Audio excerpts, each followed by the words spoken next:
Hello guys, good morning. मैं आपकी प्रियंका। आपको मैं आज कुछ विषयों के बारे में चर्चा करने के लिए आई हूँ और आपसे बात करने के लिए आई हूँ। तो सबसे पहले मैं उन सभी विधायक को धन्यवाद देती हूँ जिन्होंने बिहार इलेक्शन में अपनी जीत हासिल करी है, और उन सभी नेतागणों से ये आशा करती हूँ कि आप बिहार को एक विकास के एक नए आयाम पे लेके जाएंगे। बिहार इलेक्शन का जो भी रिज़ल्ट आया है वो जनादेश का रिज़ल्ट है। उसके लिए मैं भारतीय जनता पार्टी और जदयू के विधायक और लोजपा के विधायक और सभी विधायक, एनडीए के जो भी विधायक हैं, उन सभी को हार्दिक दिल से शुभकामनाएं देती हूँ। साथ ही महागठबंधन के जो भी विधायक हैं उनको मैं एक मजबूत विपक्षी के रूप में देखना चाहूँगी। वो अपने योगदान एक मजबूत विपक्षी के रूप में दें। तो अब मैं बहुत दिन से नहीं आ पा रही थी आपके बीच, क्योंकि मुझे डेंगू हो रखा था और मैं अभी रिकवरी की स्टेज में हूँ। तो मैं आपसे इसी विषय के बारे में बात करूँगी कि डेंगू और या टाइफाइड या मलेरिया, ये सब बीमारी अगर आपको ये सब होते हैं तो आपको सबसे पहले तो ध्यान रखना है कि ये ना हो। उसके लिए हम क्या क्या प्रिकॉशन रख सकते हैं, क्या क्या सावधानियां रख सकते हैं, और अगर फैमिली में किसी को हो गया है तो उनको हम कैसे रिकवरी में जल्दी रिकवरी हो सके, उसके लिए हम क्या क्या सावधानियां रखेंगे। तो सबसे पहली बात कि डेंगू के मच्छर जो भी होते हैं वो गंदगी में फैलते हैं, जहाँ पानी जमाव होता है वहाँ फैलते हैं। और टाइफाइड जो होता है वो गंदे पानी के सोर्सों से होता है, खाना में गंदगी के सोर्सों से होता है। जैसे हम कहीं का भी खाना खा लेते हैं जो हाइजीन नहीं होता है, फुटपाथ पे कहीं भी कुछ भी खुले में जो बिकता है, और या फिर पानी जहाँ से कि कंटामिनेटेड होता है, गंदगी आती है, वहाँ का पानी अगर हमारे पानी से लीक होता है, वहाँ से सोर्सेस से गंदगी से हमारा पानी जो अटैच हो जाता है, वो पानी हम पीते हैं बिना फिल्टर्ड किए हुए, प्यूरिफाई किए हुए, तो वो पानी जो हमारे अंदर जाता है तो फिर टाइफाइड कॉज करता है। और डेंगू के लिए जो भी पानी, जैसे हमारे कूलर हैं, तालाब हैं, नदी है, पानी जमाव जहाँ पे होता है तो वहाँ पे हम मच्छर पनपते हैं, और वो उनके मच्छर को काटने से हमें डेंगू हो जाता है।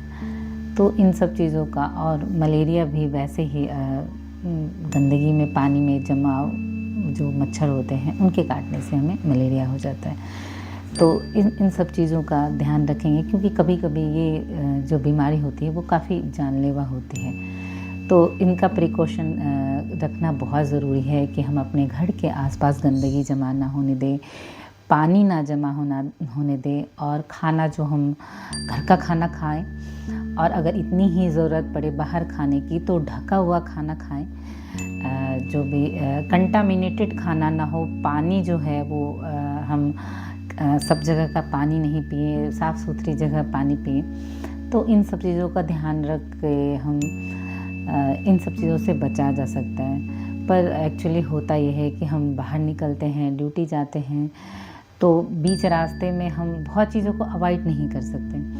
जैसे कि हमारे भी ड्यूटी जाने के रास्ते में बहुत ऐसे गंदगी नाले वगैरह पड़ते हैं जहाँ पे मच्छर होता है, तो हम उन सब चीज़ों को अवॉइड नहीं कर सकते हैं।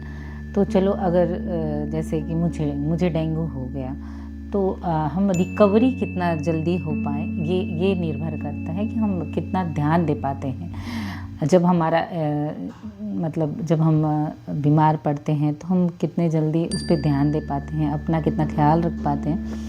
तो जो भी फैमिली के लोग हैं तो उनसे अनुरोध है कि जिनको भी डेंगू हो रखा है उनको कंप्लीट बेड रेस्ट दें, उनको बिल्कुल भी बेड से हिलने ना दें, क्योंकि वो जितना ही एक्टिविटी करेंगे उतना ही उनका प्लेटलेट का जो लेवल है वो डाउन होता चला जाएगा।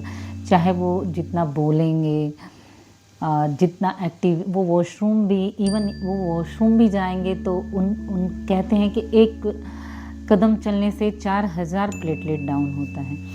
तो वो सब चीज़ का ध्यान रखें। वॉशरूम भी अगर पॉसिबल हो तो बहुत नज़दीक में करवाएं, ताकि उनको ज़्यादा एफ़र्ट ना करना पड़े, चलना ना पड़े। तो इन सब चीज़ों का ध्यान रखें और जितने भी घर की चीज़ें, पौष्टिक चीज़ें होती हैं वो खिलाएं। कोई भी तला भुना चीज़ ना खिलाएं। और सबसे पहली बात है कि डेंगू को हम बचा सकते हैं, डेंगू से हम बचा सकते हैं कंप्लीट बेड रेस्ट करवा के, क्योंकि पेशेंट को उस समय कंप्लीट बेड रेस्ट की ज़रूरत होती है, अच्छा खाना की ज़रूरत होती है और डॉक्टर के ऑब्जर्वेशन में हो तो ज़्यादा अच्छा है।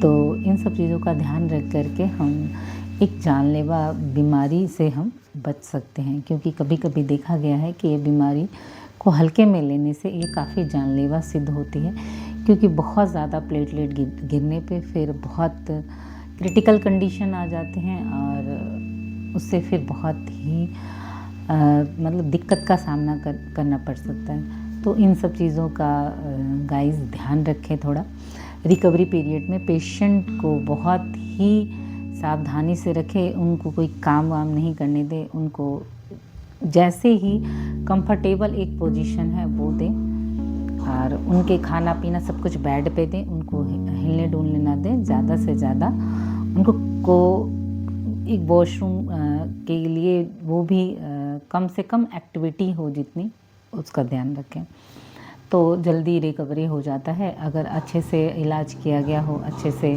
ध्यान रखा गया हो तो 1 वीक में डेंगू या टाइफाइड की रिकवरी हो जाती है। तो गाइज़ अपना ध्यान रखें। धन्यवाद।